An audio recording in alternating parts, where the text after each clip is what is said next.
India's religious landscape is one of the most complex and dynamic in the world. It's a topic that inspires a lot of conversation, for sure, but what do the numbers actually tell us about how it's evolving? Okay, let's dive into this using official census data and a really interesting long-term study to get a clear, data-driven picture of the demographic shifts happening across the nation. Here's how we're going to break it all down. First, we'll start with the big picture, India's overall religious makeup. Then we'll zoom right in on the numbers to see the regional diversity. After that, we're going to compare the growth stories of two very different communities, broaden our view with a 65-year analysis, and then finally wrap it all up with the key takeaways. So first things first, we need to set a baseline. To really understand where things are going, we've got to know where they stood at the time of the last big count, which was the 2011 Census of India. I just love this quote from the Census of India itself. It uses the word kaleidoscope, and honestly, it's the perfect metaphor. It frames the country's incredible diversity not as some simple list of groups, but as this rich, intricate, and constantly shifting pattern. So, here's what that pattern looks like in the broadest sense. According to that 2011 data, Hindus make up the majority at almost 80%, followed by Muslims at just over 14%. Christians, Sikhs, and other groups, well, they combine to make up the rest. This chart right here gives us a really powerful visual anchor for everything else we're about to explore. All right, let's move on because this is where it gets even more interesting. As you can probably guess, those big national averages don't even come close to telling the whole story. India's religious communities aren't just spread out evenly. They are concentrated in some really fascinating ways across different regions. Okay, so here we see the 6 major communities listed out by their share of the population. You've got Hindus and Muslims at the top, of course, then Christians, Sikhs, Buddhists, and Jains. But just look at how small a percentage some of these major ancient communities represent, like the Jains at just 0.37%. Now, what's so interesting about this slide is how it just completely dismantles that national average we just saw. While Muslims are about 14% of India's population overall, look at this. They form an overwhelming majority in Lakshadweep and a clear majority in Jammu and Kashmir. And in states like Assam, West Bengal, and Kerala, they make up a really significant chunk of the population.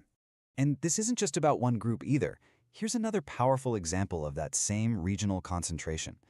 Christians are just over 2% of the national population, right? But they are the majority religion in 3 separate states in the Northeast, Nagaland, Mizoram, and Meghalaya. This really drives home the diversity within India's minority communities themselves. Okay, this brings us to a really fascinating part of this whole story. To get a real feel for the demographic shifts, we can't just lump all minorities into one single group.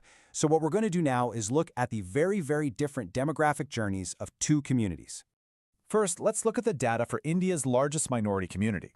So between the 2001 and 2011 census, the Muslim population grew by 24.6%. And now for comparison, during that exact same decade, the Hindu population grew by 16.8%.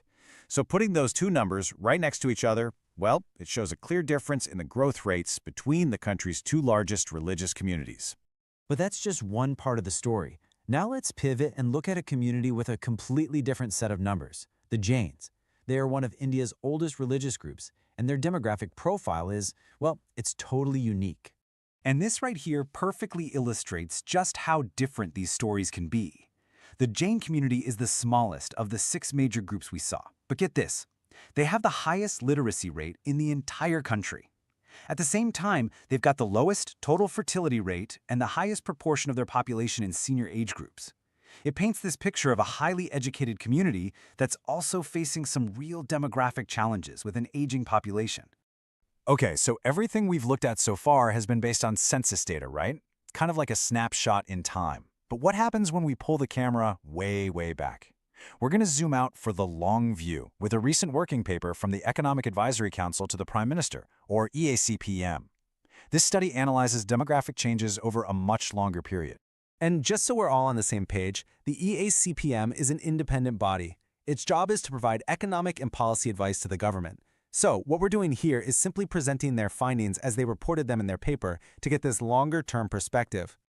So this study covers a really critical 65-year period in India's history. It starts in 1950, right after independence, and goes all the way up to 2015. And looking at a span like that lets us see trends that you just wouldn't catch in a single census decade. So what did they find? Well, according to the EACPM paper, over these 65 years, the share of the Hindu population in India actually went down from 84.68% in 1950 to 78.06% in 2015. That's a drop of about 7.8% in their slice of the total population pie. Now, during that exact same period, the report finds that the share of the Muslim population went up. It went from 9.84% back in 1950 to 14.09% in 2015. The report notes this as a 43.15% increase in their share of the population. But it's not just a story of two communities. The study also looked at other minority groups. The share of Christians, Sikhs, and Buddhists, they also increased.